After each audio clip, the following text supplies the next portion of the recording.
క్రీస్తునాథుని యందు ప్రియులకు సహోదరి సహోదరులారా, సామాన్య కాలము 30వ ఆదివారంలో ఈనాటి సువిశేష గ్రంథ పఠనము లూకా శుభవార్త 18వ అధ్యాయము 9 నుండి 14 వచనముల యొక్క సారాంశము.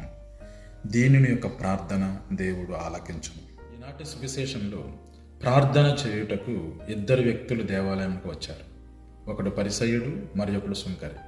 ఈ పరిసయ్యుడు సుంకరి ఇద్దరు కూడా విభిన్న మనస్కులు, విభిన్న వ్యక్తిత్వం కలిగిన వారు, విభిన్న ఆచారాలను కలిగిన వారు, అదే విధముగా విభిన్న అలవాట్లను మరియు సంస్కృతిని కలిగినటువంటి వ్యక్తులు.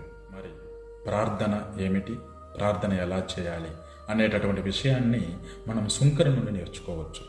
సుంకరి పాపాత్ముడు అయినప్పటికీ దైవ సన్నిధికి వచ్చి కరములైనను పైకెత్తకుండా కన్నులను కూడా పైకి వెత్తి ప్రభుని చూసేటటువంటి ధైర్యము చేయక తగ్గింపుతనముతో తన రొమ్ము బాదుకుంటూ విచార హృదయముతో, ఓ దేవా, నేను పాపిని, నన్ను క్షమించు అని ఒక చిన్న మాటతో తన పాపమును మొత్తము కూడా కడిగించి వేయబడ్డాడు ఈ సుంకరి.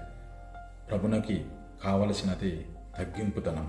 అందుకనే క్రీస్తు ప్రభు ఈనాడు సువిశేషంలో చెప్తూ ఉన్నాడు, ప్రియులారా, తనను తాను తగ్గించుకున్నవాడు హెచ్చింపబడును, తనను తాను హెచ్చించుకున్నవాడు తగ్గింపబడును. ఇప్పుడు పరిసయ్యుడు గురించి ధ్యానిద్దాం. పరిసయ్యుడు మోషే ధర్మశాస్త్రమును పఠించినవాడు. మోషే ఇచ్చినటువంటి 613 ఆజ్ఞలను తూచా తప్పకుండా పాటించేవాడు. మోషే ధర్మశాస్త్ర ప్రకారము ప్రతిరోజు రోజుకి 5 సార్లు ప్రార్థన చేసేవాడు. వారానికి 2 రోజులు ఉపవాసం ఉండేవాడు. మరియు తనకున్నటువంటి సంపాదనలో 10వ వంతు దాన ధర్మ క్రియలు చేసేటటువంటి వాడు. ఈ విధముగా తాను ప్రార్థన, ఉపవాసము మరియు దాన ధర్మ క్రియలను తూచా తప్పకుండా పాటించేటటువంటి మోషే ధర్మశాస్త్ర భక్తుడు.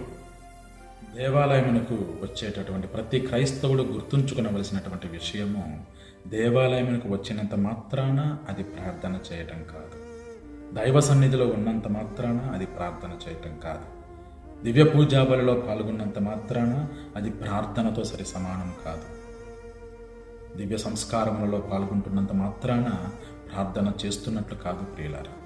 ఎప్పుడైతే నీవు దైవ సన్నిధిలో మోకరించి దైవనామమును స్తుతించి కీర్తించి ఆరాధిస్తావో, ఎప్పుడైతే ఇతరుల కొరకు ప్రార్థన చేస్తావో, నేను బాగుండాలి, నాతో పాటు అందరూ బాగుండాలనేటటువంటి మంచి మనసుతో నీవు ఇతరుల కొరకు ప్రార్థన చేస్తావో, అది నిజమైనటువంటి ప్రార్థన.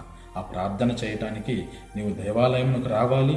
దేవాలయంకు రాని ఎడల కూడా ఇంటి వద్దనున్నా, గృహము వద్దనున్నా, వేరే పనులలో నువ్వు బిజీగా ఉన్నప్పటికీ కూడా నువ్వు ఎవరినైతే మంచి బాగోగులు కోరుకుంటావో, ఇతరుల బాగోగులు కోరుకుంటావో, ఇతరుల యొక్క సంరక్షణ కోరుకుంటావో, ఇతరులు బాగుండాలని కోరుకుంటావో, ఆ మనసులో ఉన్నటువంటి పుట్టుకొచ్చేటటువంటి ప్రతి మంచి ఆలోచన కూడా ఒక ప్రార్థనతో లెక్క. ప్రియ సహోదరి సహోదరుడ, సూర్యుని యొక్క కాంతి ముందు చందమామ తన వెలుతురుని గుర్తెరిగినట్లు, సూర్యుని యొక్క ప్రతిబింబము ముందు చందమామ తనను తాను గుర్తెరిగినట్లు, ప్రభుని యొక్క సన్నిధిలోకి వచ్చిన ప్రతి క్రైస్తవుడు కూడా తనను తాను గుర్తించటం గొప్ప.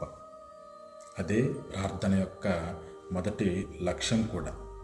కాబట్టి దైవ సన్నిధికి వచ్చినటువంటి ఈ సుంకరి తనను తాను గుర్తెరిగాడు, తన తప్పులను తాను గుర్తెరిగాడు, తాను ఏ స్థితిలో ఉన్నాడో గుర్తెరిగాడు, తన యొక్క స్థితిగతులను గుర్తెరిగి, ప్రభువా, నేను పాపినయ్యా, నన్ను క్షమించు అని దీన హృదయంతో, విచార హృదయంతో ప్రార్థన చేశాడు. దేవుని యొక్క దీవెనను పొందాడు. కాబట్టి ప్రార్థన చేసేటటువంటి మనమందరం కూడా వినమ్రతతోనూ, విధేయతతోనూ, తగ్గింపుతనంతో ప్రార్థన చేస్తూ దేవుని యొక్క దీవెనలకై ప్రాకులాడతాము, ప్రయత్నిద్దాము, ప్రయాసపడతాము. ఆమెన్.